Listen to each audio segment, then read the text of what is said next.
출애굽기 25장 1절에서 22절입니다. 여호와께서 모세에게 말씀하여 이르시되 이스라엘 자손에게 명령하여 내게 예물을 가져오라 하고 기쁜 마음으로 내는 자가 내게 바치는 모든 것을 너희는 받을지니라. 너희가 그들에게서 받을 예물은 이러하니 금과 은과 놋과 청색, 자색, 홍색 실과 가는 배실과 염소 털과 붉은 물 들인 순양의 가죽과 해달의 가죽과 조각목과 등유와 관유에 드는 향료와 분향할 향을 만들 향품과 호마노며 에봇과 흉패에 물린 보석이니라. 내가 그들 중에 거할 성소를 그들을 위하여 나를 위하여 짓되 물은 내가 내게 보이는 모양대로 장막을 짓고 기구들도 그 모양을 따라 지을지니라. 그들은 조각목으로 궤를 짜되 길이는 2규빗 반, 너비는 1규빗 반, 높이는 1규빗 반이 되게 하고 너는 순금으로 그것을 싸되 그 안팎을 싸고 위쪽 가장자리로 돌아가며 금테를 두르고 금고리 넷을 부어 만들어 그 발에 달되 이쪽에 2고리 저쪽에 2고리를 달며 조각목으로 채를 만들어 금을 싸고 그 채를 궤 양쪽 고리에 꿰어서 궤를 매게 하며 채를 궤 고리에 꿰는 대로 두고 빼내지 말지며 내가 내게 줄 증거판을 궤 속에 둘지며 순금으로 속죄소를 만들되 길이로 2규빗 반 너비는 1규빗 반이 되게 하고 금으로 그룹들을 속죄소 두 끝에 쳐서 만들되 한 그룹은 이 끝에 또 한 그룹은 저 끝에 곧 속죄소 두 끝에 속죄소와 한 덩어리로 연결할지며 그룹들은 그 날개를 높이 펴서 그 날개로 속죄소를 덮으며 그 얼굴을 서로 대하여 속죄소를 향하게 하고 속죄소를 궤 위에 얹고 내가 내게 줄 증거판을 궤 속에 넣으라. 거기서 내가 너와 만나고 속죄소 위 곧 증거궤 위에 있는 두 그룹 사이에서 내가 이스라엘 자손을 위하여 내게 명령할 모든 일을 내게 이르리라. 아멘. 25장부터 성막이 이어집니다. 중간에 32, 33, 34 이게 이제 황금송아지, 금송아지 사건이 있어서 성막 내용이 잠깐 끊겼다가 끝까지 다시 성막입니다. 그러니까 25장에서 40장까지 성막인데 성막 중간에 금송아지 사건이 3장이 들어 있습니다. 25장 1절에 보시면 여호와께서 모세에게 말씀하여 이르시되 해서 이것도 하나님으로부터 받은 계시의 말씀이라는 것이 분명하게 언급되어 있습니다. 이렇게 성막을 짓기 위해서 오늘 본문은 첫 번째로 해야 될 게 성소를 지을 수 있는 예물을 모아야 하잖아요. 재료를. 그래서 성막을 지을 수 있는 재료를 모으라는 것이 1절에서 9절까지인데요. 7절까지는 재료 모으라는 얘기고 8절과 9절은 이제 하나님께서 설계도 주신 거거든요. 내가 보여주는 모양대로. 그리고 나서 첫 번째로 성막에 대한 이야기가 나오는 것이 10절부터 나오는 언약궤입니다. 법궤라고 부르기도 하고 증거궤라고도 부르기도 하는데요. 언약을 맺는 언약을 증거하는 궤이기 때문에 그 안에 이제 언약법인 10계명의 두 돌판을 집어넣거든요. 만나를 담은 금항아리, 아론의 쌍난 지팡이 이 3가지 물건을 나중에는 넣는데요. 어쨌든 언약을 상징하는 궤가 있고 그 언약 그 덮개 뚜껑을 속죄소라고 해요. 여러분 이제부터 성막론이 시작되는데요. 성막론이 시작될 때는 그냥 글로 읽으면 무슨 말인지 이게 어려워요. 그림으로 보면서 해야 돼요. 그래서 여러분이 성경을 읽으실 때 그림을 그리시든지 설계도를 그릴 줄 알아야 돼요. 머릿속으로 그게 있어야 지금 이 부분을 설명하고 계시는구나 이렇게 이해하실 수 있어요. 그렇지 않고 그냥 덮어놓고 읽으시려고 하면 이게 어려워요. 어렵고 이해가 되지 않으면 지루하고 그냥 넘기고 싶어져요. 빨리 좀 넘어갔으면 좋겠다. 몇 규비 무슨 말인지 하나도 모르겠어. 이게 쓸데없는 것이면 왜 우리에게 말씀으로 기록해서 남겨놓으셨겠어요? 우리에게도 필요하니까 성막론이 이제 건축학과나 설계학 뭐 하는 분들은 너무 재밌어하는 부분인데 대부분 우리는 그런 부분들이 아니어서 좀 출애굽기 25장에서 40장까지 이게 꼭 지뢰밭 같거든요. 성경 읽으시는 분들에게는. 근데 설계도를 머릿속으로 그리면서 하나하나 한 문장 한 문장 이해하시면 재밌어요. 이랬구나. 그리고 그 속에 보석 같은 교훈들이 들어있어요. 매우 중요한 원리들이. 그래서 성막론을 할 때는 여러분 우선 머릿속으로 큰 그림 그려보세요. 성막이 있는 그 건물들이 있는데 우선 밖에 그 담장을 쌓아야겠죠. 밖에서 보면 안쪽이 안 보이도록 꽤 높은 2m 이상 담장이 직사각형으로 쌓여 있어요. 담장이 있으면 그 안으로 들어가는 문이 어딘가 있어야 하잖아요. 그죠? 문은 딱 하나 있어요. 성막으로 들어가는 문은. 동쪽, 해 뜨는 곳 쪽으로 문이 나 있어요. 자, 이제 담장으로 해서 문 안으로 들어가면 마당이 나오겠죠. 성전의 뜰. 마당에 있는 문으로 들어가면 첫 번째로 만나는 도구, 성구가 뭐예요? 번제단이 있어요. 거기서 짐승을 태워서 하나님 앞에 이건 건물 안에서 불태울 수 없잖아요. 마당에 번제단, 노스로 만든 번제단이 있어요. 번제단으로 이제 좀 더 마당 안쪽으로 들어가면 그 다음 뭐가 나와요? 제사장들이 건물 성막 안으로 들어가며 나오며 손을 씻고 발을 씻을 수 있는 세수대야 같은 게 있어야겠죠. 이걸 뭐라고 그래요? 물두멍이라고 그래요. 물두멍. 성구 중에 유일하게 사이즈가 나오지 않는, 구체적으로 어느 정도 사이즈인지 말하지 않는 도구가 물두멍이에요. 노태야 그냥 물 담아놓고 씻을 수 있는 곳이라고 생각하면 돼요. 그래서 성전 뜰 마당에는 이 두 가지가 있어요. 짐승을 불태워서 바치는 번제단, 물두멍. 그 다음에 이제 건물이 나와요. 지금은 이제 이동용으로 만들어야 되니까 나중에 예루살렘 가나안 땅에 들어가서는 성전으로 고정해서 건축을 하지만 솔로몬 성전을 짓지만 지금은 광야에서 이동해야 되니까 성막 텐트처럼 접었다가 폈다가 할 수 있도록 지어요. 자, 그 안에 건물은 이중 구조로 되어 있어요. 큰 방이 있고 작은 방이 있어요. 작은 방은 정사각형이고 작은 방에 2배 넓이로 큰 방은 직사각형 넓이에요. 이게 가운데 휘장이라는 커튼으로 막혀 있는 하나의 건물이에요. 큰 방을 뭐라고 불러요? 성소. 휘장 안으로 들어가서 작은 방을 뭐라고 불러요? 지성소. 지극히 거룩한 성소. 그래서 성소가 먼저 나오고 성소는 매일 제사장들이 왔다 갔다 해서 봉사하고 예배해요. 향을 비우기도 하고 불을 껐다 켰다 하기도 하고 그 다음에 휘장 안으로 들어가는 지성소에 유일하게 있는 성구가 오늘 나오는 법궤, 언약궤예요. 나머지는 다 성소에 있죠. 성소에 3가지 물건이 있어요. 휘장 앞에 한가운데 뭐가 있어요? 거기 뭐 놓을 것 같아요? 향을 피우는 분향단이 있어요. 그 다음에 그 분향단 왼쪽으로 그러니까 남쪽 방향으로는 뭐가 있을까요? 금촛대가 있어요.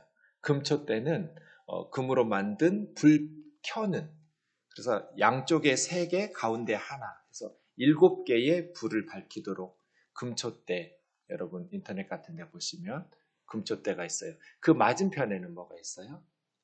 진설병상. 뭐 어려운 말일 것 같은데 진설, 뭐 펼쳐놓는다는 거잖아요. 진열한다. 병은 떡병이니까요. 진설병은 떡을 진열해 놓은 상.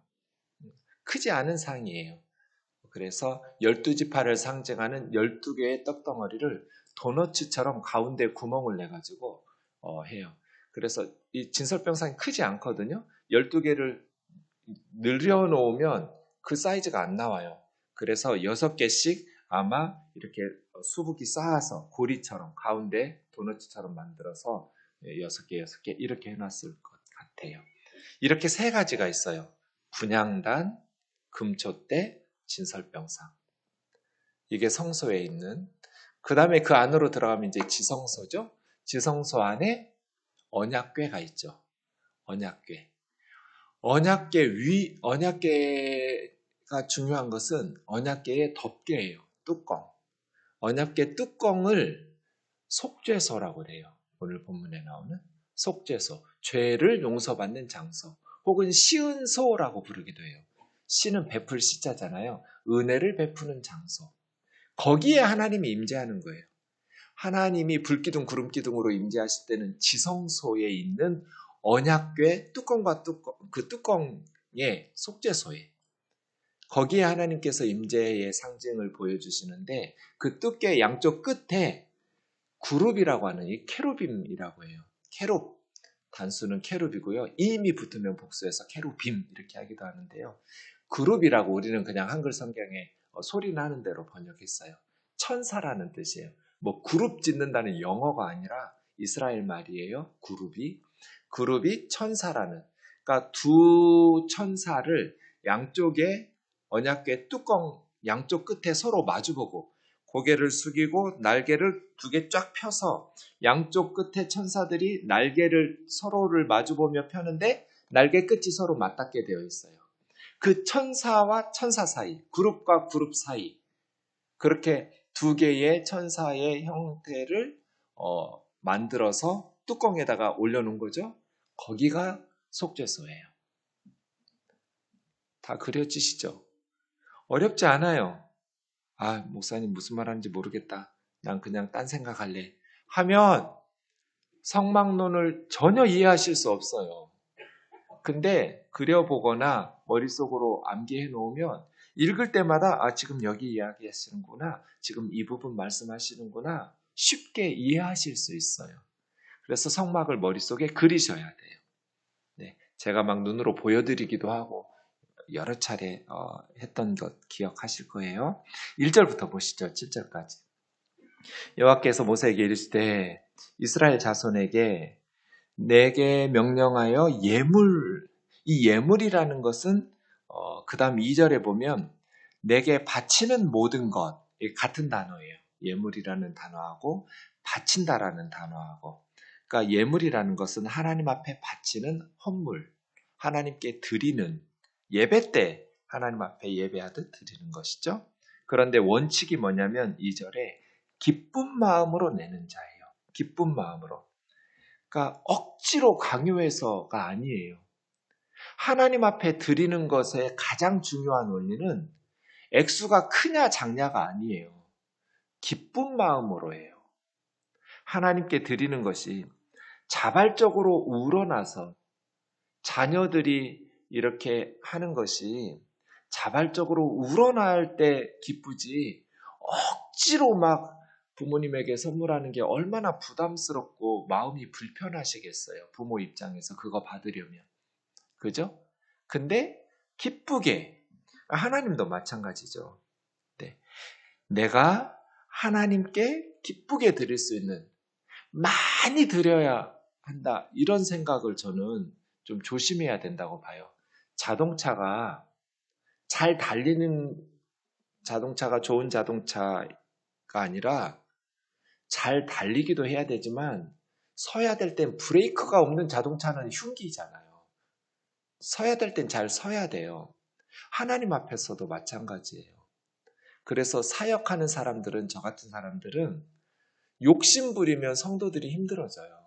하나님이 많이 주시면 하나님이 많이 하면 되고 조금 주시면 조금만 하면 돼요.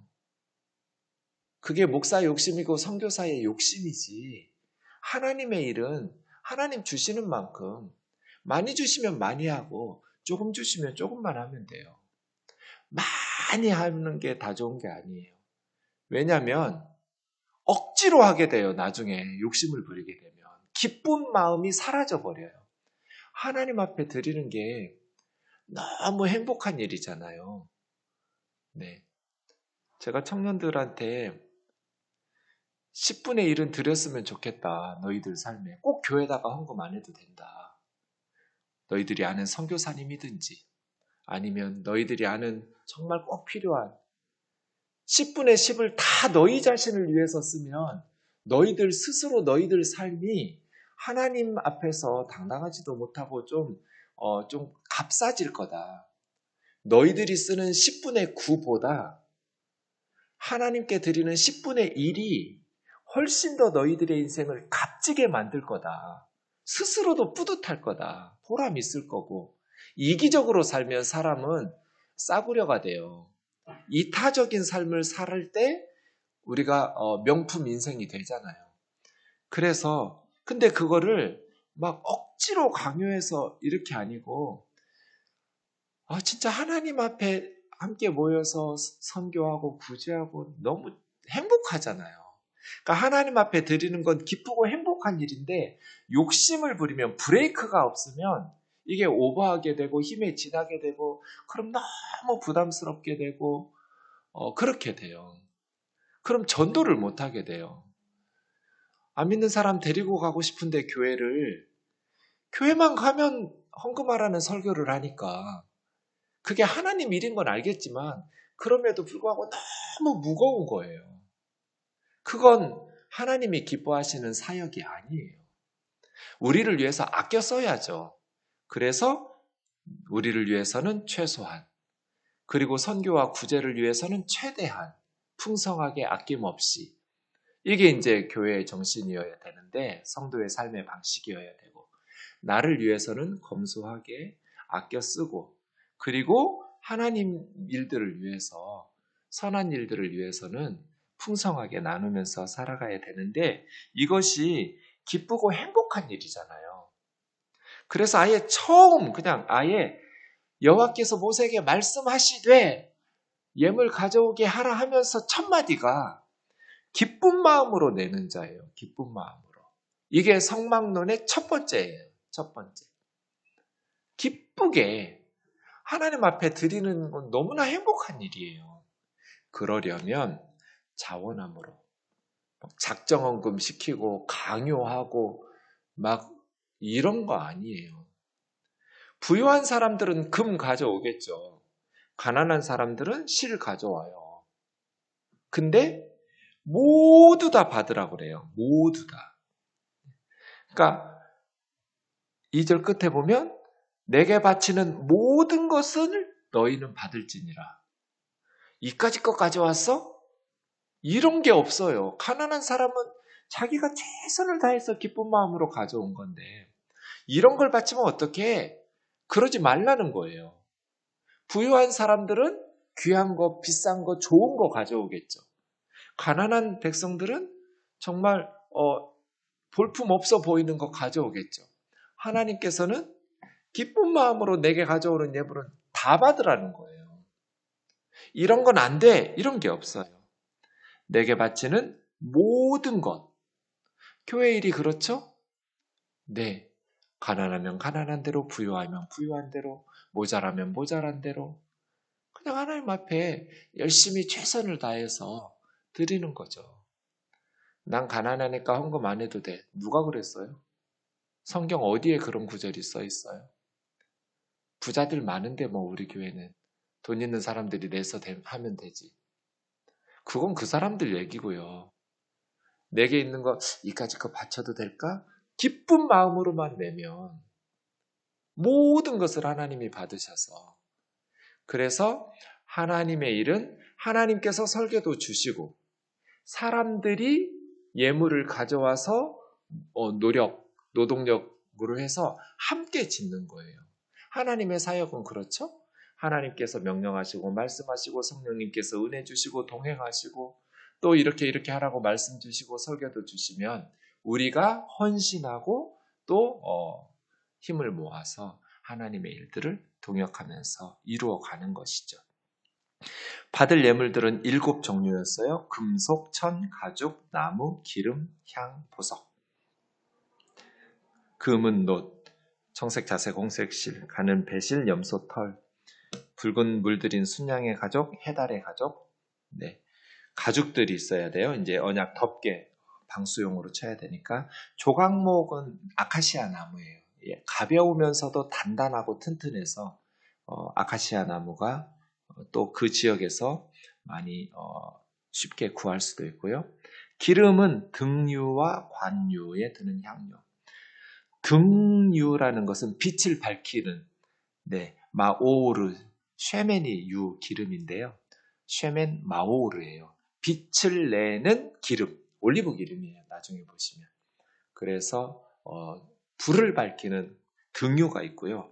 관유, 쉐멘 미슈하라고 해서 미슈하는 기름을 붓는 왕이나 제사장이나 선지자에게 기름을 붓잖아요. 그래서 임명할 때 그걸 관유라고 그래요. 관유.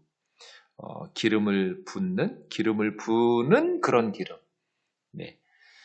근데 관유는 아주 특수 제작하는 게 이제 30장 23절 이하에 어떻게 만드는지 나와요. 관유를 만들 때는 모략, 육개, 창포, 계피, 올리브 이런 것들을 정해준 액수만큼 그 양만큼 혼합해서 만들어요. 그러니까 관유를 만들 이런 것들이 향품이 필요한 거죠. 아주 향기로운 기름이에요. 향기름이죠. 향유예요. 관유와 듬유. 호마노는 뭔지 잘 모르겠어요. 보석 종류인 것 같은데요. 에봇과 흉패. 에봇은 제사장이 입는 옷인데요. 양쪽 어깨에서 고정해서 허리에 끈으로 묶는 그런 제사장의 옷. 그냥 조끼처럼 입는 옷이 에봇이에요. 흉패는 가슴 바지, 가슴에 다는데 12개의 보석이 4줄로 3개씩 물려 있어요. 12지파 상징하면서 가슴 턱받이라고 생각하시면 되겠네요. 흉패. 그 흉패 위에 보석을 물리는 거예요. 고정시키는 거죠. 그런 보석들이 12개가 필요할 거고요. 네. 8절에 보면 성소를 나를 위하여. 그러니까 하나님이 하나님의 백성과 함께하는 임재하시는 장소. 성막을 짓는데 네 맘대로 짓지 말고 9절에 있는 것처럼 내가 보여주는 설계도처럼. 그래서 히브리서에 보면 하늘 성전이 진짜 성전이고요. 예루살렘에 있는 지상 성전은 하늘 성전의 모형일 뿐이에요. 이건 진짜가 아니에요. 이건 상징적인 의미가 있어요. 짐승의 피, 사람의 대제사장. 그 짐승의 피로는 우리의 죄를 완전히 깨끗하게 해서 하나님 앞으로 인도할 수가 없어요. 그 제사장이 지성소로 1년에 한 번씩 대속죄일에 들어가는 것도 다 상징적이에요. 그럼 진짜는 뭐예요? 하늘의 성전이 있어요. 그래서 내가 보여준 대로, 이게 히브리서에도 인용되는 구절이에요. 구절이.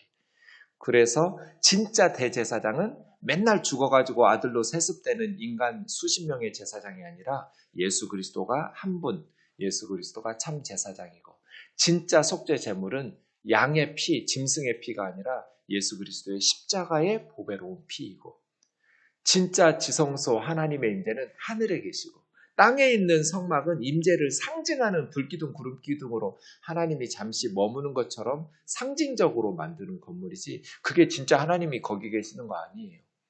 하늘에 계시죠. 그 하나님 앞으로 자신의 십자가의 피를 들고 대제사장 예수 그리스도께서 우리를 위해서 지성소로 들어간다. 이게 히브리서예요. 그래서 오늘 9절이 중요한 거예요. 내가 너에게 보여주는 모양대로 장막을 지어라. 그러니까 하늘 성전이 있는 거예요. 지상의 성전은 그 모형일 뿐이죠. 그 모양에 따라서 지어가는 진짜 속죄는 이제 예수 그리스도를 통해서 이루어지죠. 그리고 10절부터 언약궤가 나오죠. 조각목, 아카시아로 만들고 그 다음에 금으로 안팎을 싸는 거예요. 다 금으로 하면 너무 무거워지니까 가벼운 나무로 하고 하는데 1규빗이 어른들 쫙 펴서 팔꿈치에서부터 손 쫙 펴서 손가락 끝에 있는 여기까지를 1규빗이라고 그래요. 얼마쯤 될 것 같아요? 45cm 정도로 계산해요. 여기서 여기까지. 그러니까 1규빗이 45cm니까 2규빗 반이에요. 길이가, 가로가. 그러면 112cm, 1m 조금 더 되는. 그 다음에 1규빗 반이에요. 세로와 높이는. 그런 직사각형 형태의 박스, 나무 궤예요. 그게 언약궤인데요. 67cm 정도 되겠죠. 그래서 가로와 높이는 세로와 높이는 67cm고 가로는 길게는 112cm 정도 되는, 이거 2번 반 정도 잰다고 생각하시면 돼요. 그렇게 크진 않죠. 네. 그리고 아래쪽에 두 개의 나무 고리를 낄 수 있도록 네 개의 고리를 만들어요. 그럼 긴 나무 대 두 개씩 이렇게 쭉 꽂으면 네 군데에서 어깨에 메고 제사장들이 언약궤를 이동시킬 수 있겠죠? 네. 그런데 15절에 보면 그 채를 궤 고리에서 꿰 채로 두는 거예요. 이동 끝나면 빼가지고 세워둘 것 같잖아요. 그렇지 않아요. 이 성막을 설치한 후에도 운반했던 두 개 나무 그 채를 그대로 그 고리 사이에 끼워둔 채로 항상 보관하는 거예요. 이건 뭐겠어요? 이동하기 쉽게. 성막은 이동하는 하나님의 집이죠. 그래서 너희가 가는 곳마다 나도 간다는 거예요. 내가 어디 거룩한 장소에 자리 잡고 있을 테니까 나한테 와. 나 만나고 싶으면 예배하러 와가 아니라 우리가 가는 곳마다 이게 가장 중요한 언약궤를 그 운방용 채를 고리에 끼운 채로 빼지 말고 그대로 놔두라는 것의 의미예요. 하나님께서는 우리가 가는 곳마다 함께 가시는 분이에요. 너 가는데 나도 갈 거야. 거기에 이제 하나님께서 임재하시니까요. 그 속죄소에. 그 다음 17절부터 속죄소가 나오는데요. 말씀드리는 것처럼 죄를 용서받는 화해의 장소라고 할 수 있겠죠? 시은소. 그게 양쪽에 속죄소는 당연히 언약궤 넓이하고 똑같겠죠? 그 덮개니까 그 윗부분하고 덮을 테니까요. 그래서 두 규빗판, 한 규빗판 되겠죠. 가로 세로가. 거기 양쪽 끝에 18절에 있는 것처럼 그룹 둘을 두어라 만들어서. 이 그룹이 천사예요. 캐롯 둘을 만들어서 양쪽 끝에 만드는데 날개를 20절에 보면 높이 펴서 쭉 하면 서로 날개가 맞닿도록 거기서 내가 너희를 만나고 너희를 그곳에서 말씀하시겠다는 거예요. 성막론을 보면 하나님께서 우리와 함께 하시는 하나님과의 동행 결혼식 했으면 이제 함께 살아야 하잖아요. 이건 사실은 좀 위험한 일이기도 하죠. 하나님과 함께 사는 것 엄청난 축복이죠. 하나님과 함께 사는 행복, 하나님과 동행하는 기쁨. 그런데 우리가 죄를 짓고 악하게 살면 하나님과 함께 사는 게 위험해져요.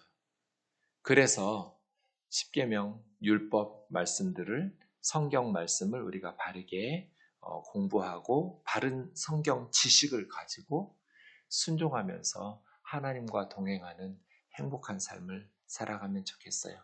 하나님과 함께 사는 훈련이 시작되었어요. 성막을 지으면서부터죠. 기도하겠습니다.